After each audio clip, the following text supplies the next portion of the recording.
Hello, I'm Dr. Tina Ray. I'm an educational and child psychologist, and I'm also a member of the advisory board for Fresh Start. So I'm delighted today to be able to present this wee session for you.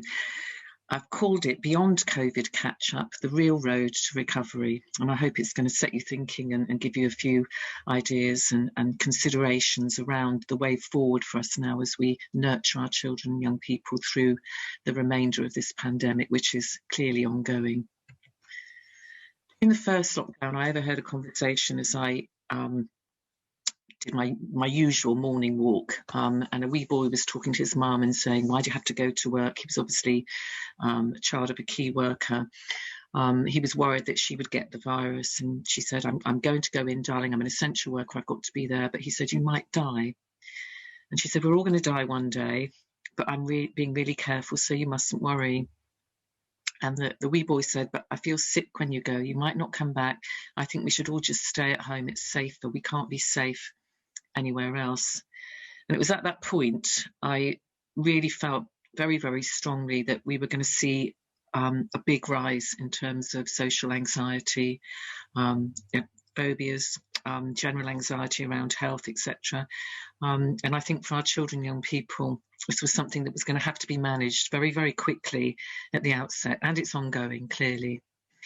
The survey that Young Minds conducted in March of last year, they interviewed 2,000 young people who had pre-existing mental health conditions prior to the pandemic. But what they found was that actually being isolated, being at home, for many of them being out of school, really did impact negatively on their levels of anxiety. They had problems in sleeping and more frequent panic attacks and more urges to engage in self-harm behaviours as a means of managing psychological pain.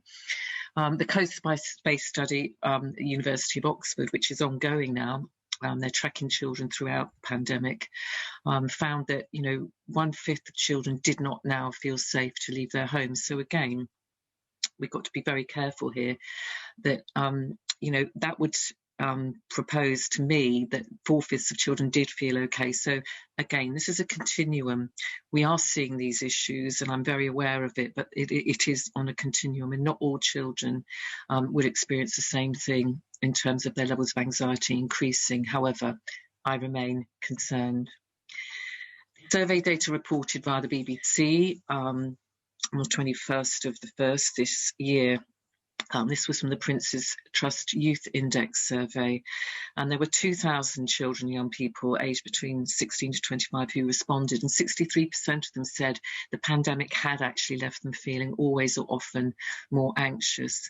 And they felt as though they were missing out on being young. And I think this is a big thing, missing out on those human connections, those rites of passage, the usual things that you would do, transferring between key stages, for example, your end of year prom, just engaging with family members and friends on a social basis, and losing that level of contact physically, I think has been really, really difficult for many of our young people. What has happened, and I know I do a lot of work with eating disorders and also have colleagues who work in CAMHS services who've talked about their caseloads changing significantly. They've seen a 46% increase in my area of referrals for eating disorders. And we know there's a 5-fold increase according to the NHS, and the profile's changing. What's interesting here is 48% of those referred on the services caseload are boys. So there are huge, huge issues. But I do think we've got to be very careful here. We mustn't over-pathologize. This is a continuum, and at the top end, those children who already had pre-existing mental health conditions will have probably struggled more, and the evidence is showing us that that's the case. However, there are some who will have really thrived. Some of our neurodiverse children who found school quite a difficult, oversensitizing place have actually thrived in the home context. Some of our children with learning difficulties and social anxiety have thrived in the learning context at home. They've had more time for revisiting topics, to watching those lessons again online, etc. So we've got to be careful. We need to listen, empathise, and ensure now that there is a nurturing context for all. And that continuum of nurturing is something that we maintain in all our relations with our children now. Robert Halfron, the MP for Harlow and chair of the Education Select Committee, was speaking in February of this year, and he talked about the mantra previously as being education, education, and university, university, university. And now he's saying the focus must be on catch up, catch up, catch up, and skills, skills, skills. I take issue with this narrative. I think this is a very, very difficult message to give our children. We're telling them they're all behind. We're telling them they are all going to have significant mental health difficulties. This message is being perpetuated on a regular basis via social media, on the news, etc. So I think we've got to be very, very careful here. Let's move away. Let's move away from catch up. Let's move away to this: repair relationships, repair their self-esteem, repair their sense of well-being, build their confidence, build those connections again that they've missed, and build a sense of safety for them is something absolutely paramount at this stage. I want us to shift the narrative, basically, is what I'm saying here. I am never going to decry the fact that many of our children have suffered, and some at the top end of the continuum significantly so. However, we must not over-pathologize, and we must shift this narrative of the COVID generation, this negativity around their failure in terms of keeping up academically, the things that they've lost. I want to shift it to these are the COVID survivors, these children, young people. They're resilient, they're compassionate, they're flexible, they've been hugely adaptable over this last year. They are not the lost generation. We need very much to build on this narrative now. We need to shift the narrative. What can we do to start the process? We've got to understand our own traumas so that we can reflect on our responses, our reactions. We need to find our calm ourselves so that we can co-regulate with our children.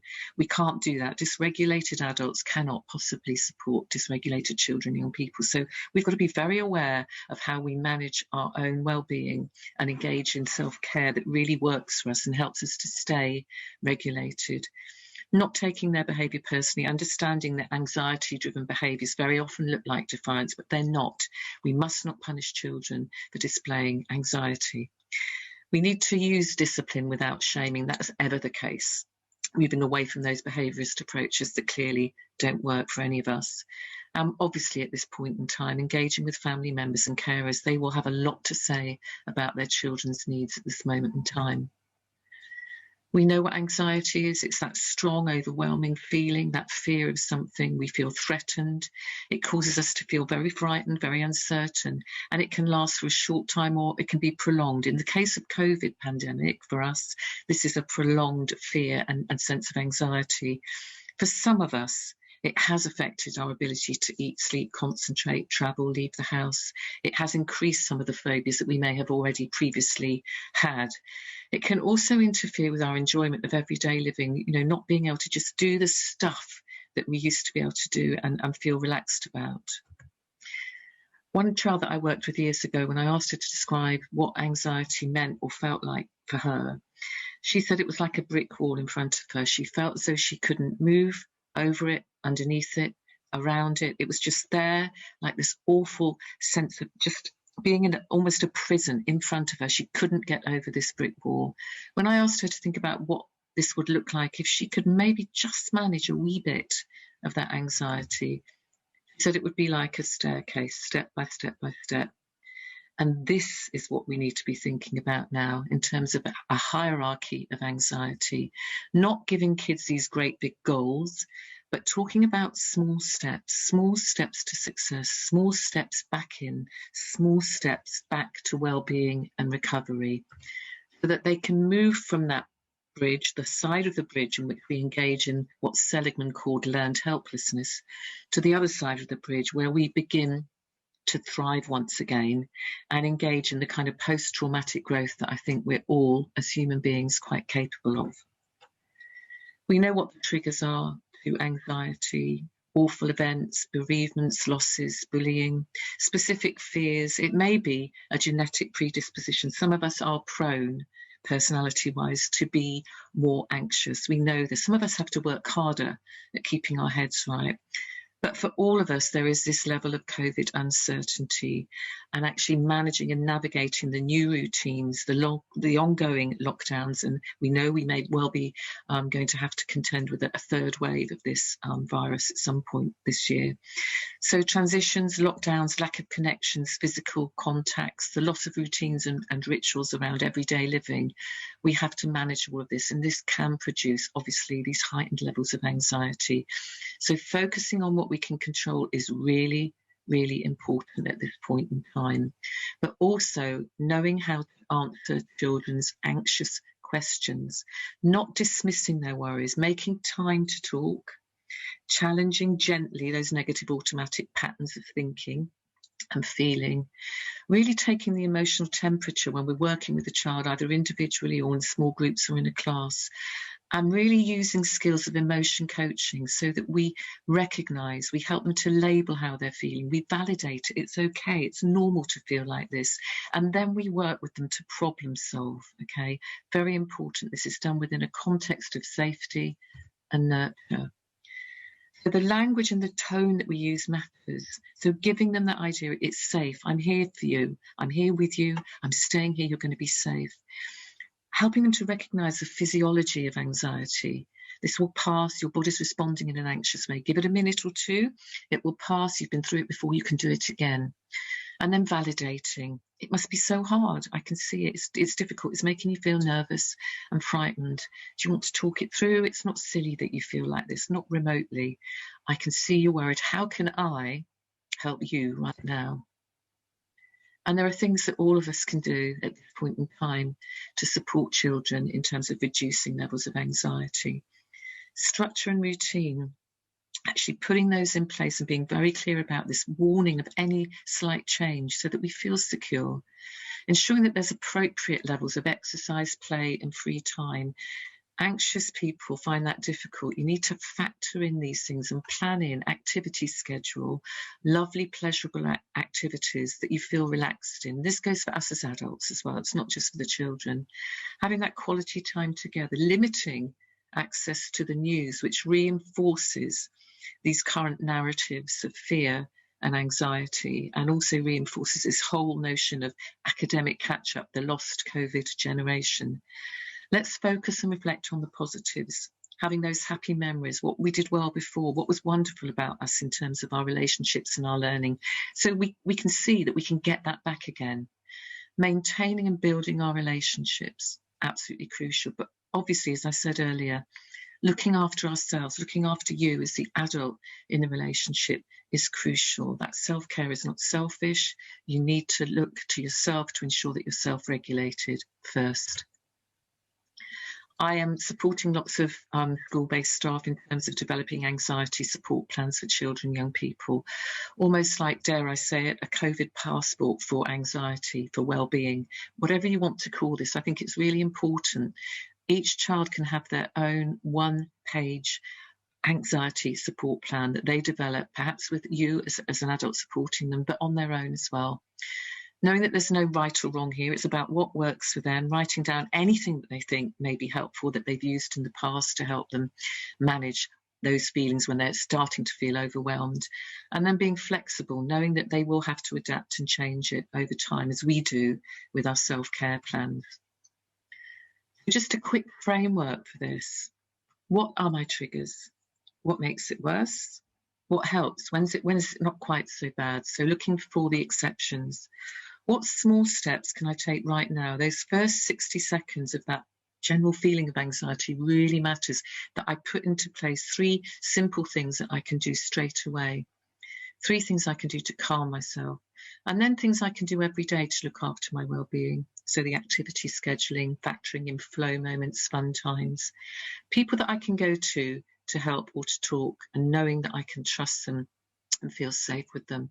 And then listing any websites or helplines or text lines that may be useful, but making sure one of those is available, at least one, 24 hours a day, because the child or young person may not know when they need that support, and it may be out of hours.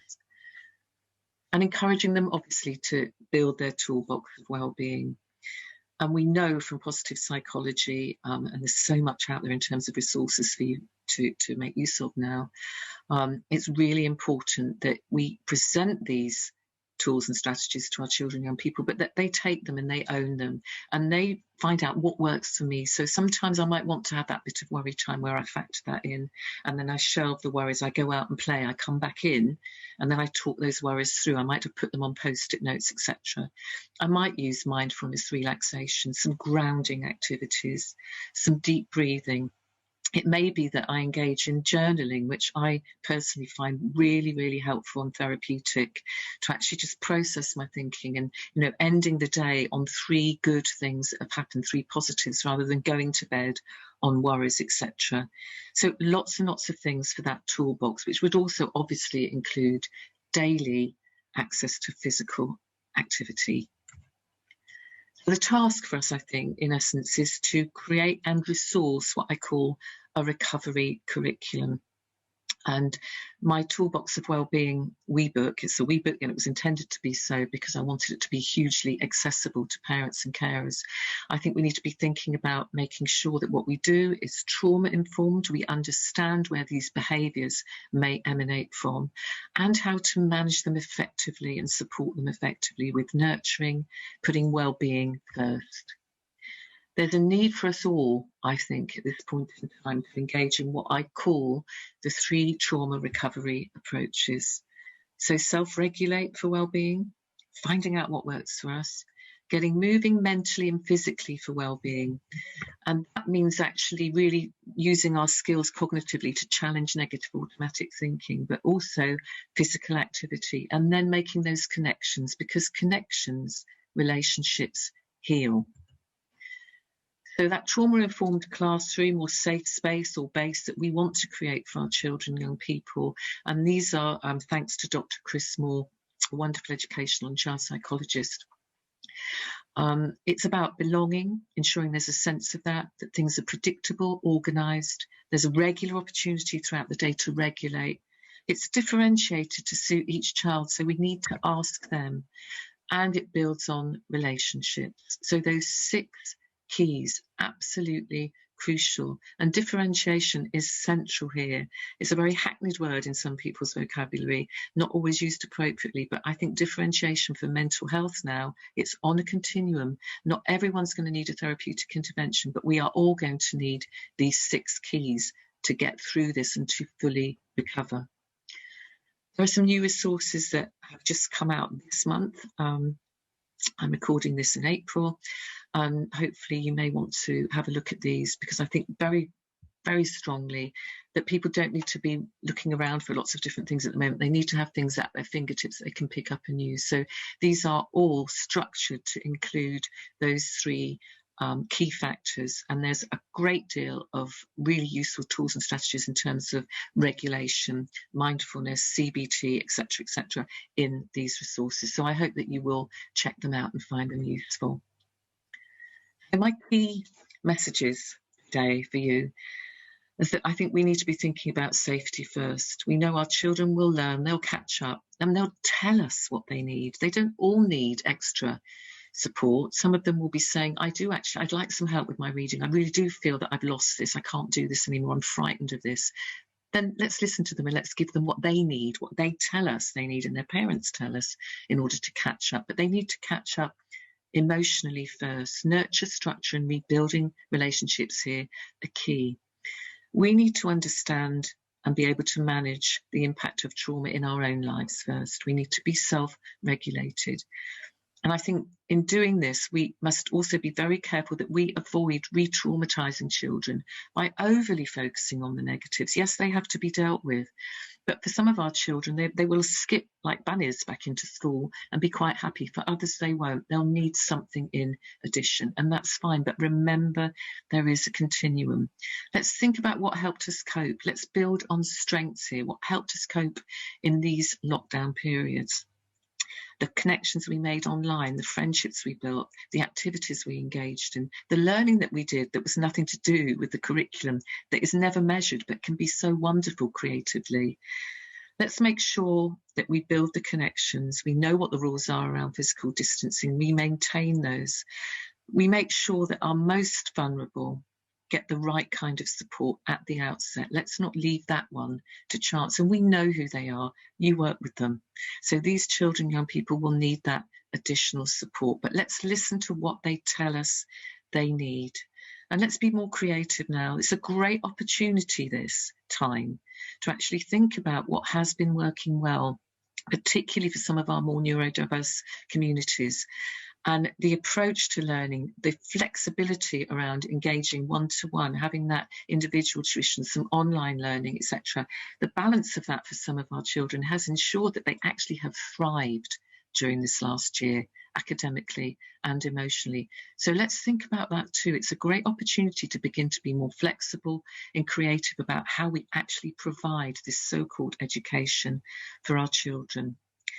We need the trauma-sensitive approaches and practice that really do ensure that every child and young person gets this nurture that they really need so that they can rebuild themselves emotionally, academically, and engage in what I call real recovery.